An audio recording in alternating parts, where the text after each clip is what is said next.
Welcome to this explainer.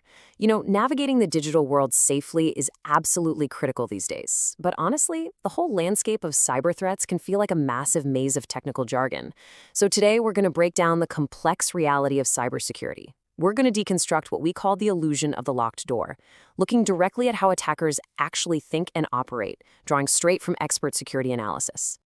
Here's our roadmap for this digital fortress analysis. We're going to start with the illusion of security, then look at breaking the digital lock, exploiting human trust, and bypassing the perimeter. And finally, we'll wrap it all up with your ultimate defense strategy. All right, part one, the illusion of security, why locked doors fail. We so often think of our digital security like a physical fortress, right? We just assume that throwing a heavy lock on the front door means we're safe. But think about it. A locked door is completely useless if the attacker can just steal the key, or trick the security guard, or literally just climb through an open window. To truly understand cyber threats, we have to totally shatter that Hollywood hacker illusion. Hackers aren't usually sitting in a dark basement in a hoodie, brilliantly guessing your mother's maiden name. Real cyber attacks are rarely about pure intelligence. They're about probability, automation, and time. Attackers weaponize our human habits and just let machines do the heavy lifting for them. Okay, let's dive into this with part two, breaking the digital lock, attacks on systems. So you might be wondering, when we say password guessing, what does that actually look like on a mechanical level? Well, it really comes down to two primary methods, and understanding the difference between them explains exactly why some passwords fall in seconds, while others can survive for years. Look at the mechanical contrast here. A brute force attack is pure exhaustive math. It simply tries every possible character combination. It's literally like standing at a door and trying every single key on a massive, infinitely heavy keyring. I mean, it's guaranteed to work eventually, but it is incredibly slow and very noisy. Now, a dictionary attack, on the other hand, that weaponizes human predictability. It uses massive lists of previously leaked passwords and common phrases. It's like walking up to the front door with just 3 keys, and they're explicitly labeled front door, office, and garage. Because so many people reuse passwords like Welcome 2024, dictionary attacks are terrifyingly fast and wildly efficient. But here's the thing, attackers don't always need to guess passwords if they can just confuse the system instead. Enter SQL injection. Imagine a standard logging screen. Instead of typing a password, an attacker types a malformed operator, something simple like a single quote mark, followed by a mathematically true statement like 1 equals 1. The vulnerability here actually lies in the web application itself, not the database. The app gets confused, reads that quote mark as a backend command rather than a password, and basically tricks the database into granting full access. You bypass the lock entirely just by speaking the system's own language against it.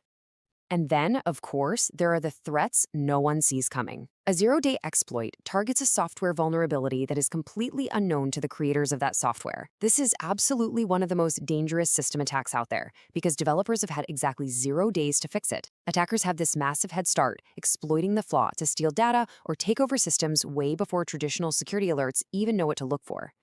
Moving on to part 3, exploiting human trust, tricking the guard. So what happens if the attacker decides the digital locks are just too strong? Well, they simply bypass the locks entirely by tricking the humans guarding the network. This brings us to business email compromise, or BEC. Notice how these tactics rely entirely on social engineering. An attacker spoofs the CEO's email and asks a finance employee for an urgent, say, $75,000 wire transfer. Or maybe they impersonate a known vendor and send an invoice with updated, meaning fraudulent, bank details. Or they email HR pretending to be an employee who needs to change their direct deposit info. The crucial point here is this: these emails do not contain malware. They are well-written, highly targeted, and they exploit trust and authority, not code. And the real-world stakes? They are absolutely staggering. Billions of dollars, with a B, are lost globally to business email compromise attacks every single year. From tiny startups to massive Fortune 500s, companies are just hemorrhaging money simply because an employee believed an email was from someone they trusted and hit send on a wire transfer without verifying it first. So how do we actually stop human manipulation? Well, we need a new superpower. I like to call this the 3-second link X-ray. Step 1, spot the disguise. Real companies almost never use complicated names with random hyphens. Step 2, check the final dot before the .com. A link reading secure.bank.com belongs to the bank. A link reading banksecure.com belongs to whoever bought the bank's secure name. The final dot never lies. And step 3, avoid the trap of shortened links, like bit.ly from unknown senders. They are closed boxes. Just never click them if you don't know the sender.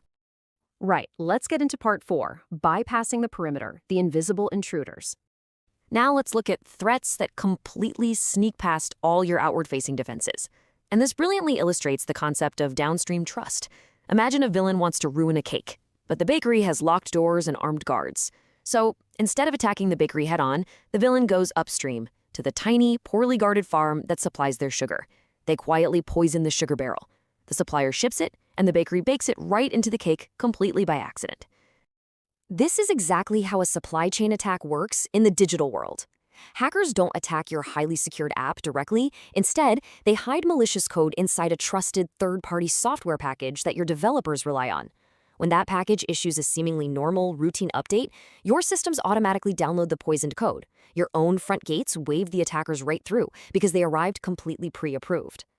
Another totally invisible threat is the man-in-the-middle attack. Imagine texting a friend for some party photos, but an invisible eavesdropper intercepts the message, asks the friend to send the photos to a completely different email, and then replies to you saying their camera broke. Neither you nor your friend has any idea the attacker is even there. This happens all the time on poorly secured public Wi-Fi, allowing attackers to silently extract private photos, passwords, and banking credentials. It's also crucial to recognize that sometimes the call is coming from inside the house. Insider threats come from people who already have authorized access. This can be a malicious insider, someone intentionally stealing data or sabotaging systems for profit or ideology, like the famous case of Edward Snowden. But honestly, just as dangerous is the negligent insider. This is an employee who unintentionally puts the organization at risk simply by falling for a phishing scam or using a terrible password. It's a wolf in sheep's clothing, whether it was intentional or not. And finally, part 5, your ultimate defense strategy. We have covered how systems, human trust, and perimeters get breached. Now, let's consolidate all this analysis into an empowering, actionable survival guide. First off, use a password manager. It entirely removes human predictability and nullifies dictionary attacks. Second, enable multi-factor authentication everywhere. Even if they guess your password, they can't get in. Third, verify URLs with that 3-second X-ray, and always verify wire transfers with a real-life phone call to stop BEC scams in their tracks. Keep your software constantly updated to close those exactly zero-day windows. Avoid public Wi-Fi for sensitive transactions to prevent man-in-the-middle eavesdropping.